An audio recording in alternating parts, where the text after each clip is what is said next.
Randakk here. In this tech tip, I hope to give you some details about starter clutch repair. The starter clutch has some precision rollers, hardened followers, and springs that are located inside a cavity which is attached to the alternator rotor. Here I'm showing the part number for the 3 new springs you'll need.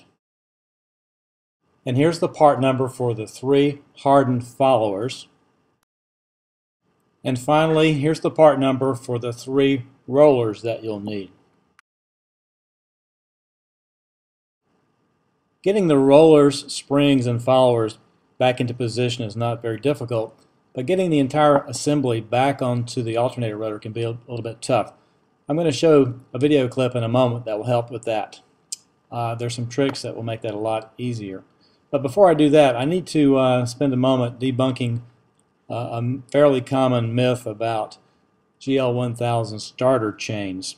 Specifically, can they be lost inside the engine? You'll often hear the advice that it's a good idea to put a GL1000 on the side stand when you're doing a starter job. It's good advice because it helps you with the alignment when you're putting the starter back in. But sometimes you'll hear that it's necessary to keep from losing the starter chain inside the engine. That's actually a myth. It can never happen. I'm going to show you why that's not possible. In this next shot, I'm going to be pointing to a piece of architecture on the rear cover which keeps the starter sprocket from moving out of its position no matter what. Next, I'm going to be pointing to the retainer bolt that holds the upper starter drive sprocket in position. And finally, I'm going to be trying to remove the starter chain from the drive sprocket. There's no way this can happen because of the architecture of the rear case. So worry about something else. You'll never lose your starter chain inside the engine. Alright, here we are back at the bench. I'm going to show how to put in the rollers. It's a little bit tedious, but what you do is you insert the springs and the hardened followers, and then using a small screwdriver, retract those back into the housing, and then you can take the roller and plop it into position, just as shown here. Check all 3 of them. And then the next thing you do is you get yourself some aerosol straws that you find on an aerosol can, and these I'm going to use to retract the rollers.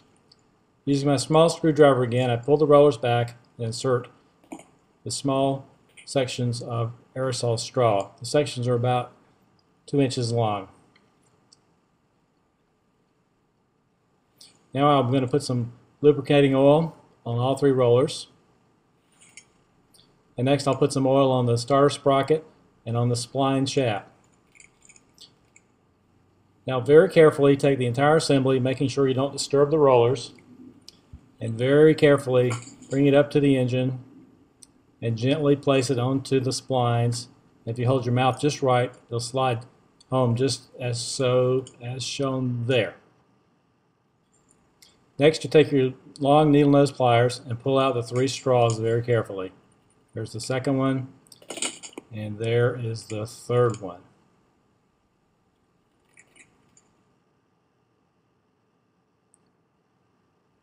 Next, I'm going to check the starter drive. Here's the static method. First direction, notice it freewheels. Second direction, it engaged. Torquing to spec. Here's the dynamic method. Notice I'm rotating the engine in the direction of normal rotation. The starter does not move.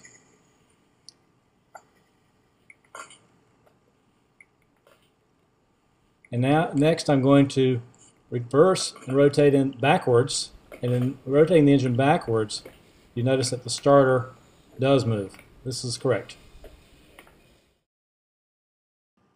Well, congratulations, you've gotten the starter clutch back onto the engine. Now you can go back to my website, refer to the entire tech tip. That will cover the remaining steps to finish up the engine. Then you can reinstall the engine and you'll be ready to go for a ride. Great job.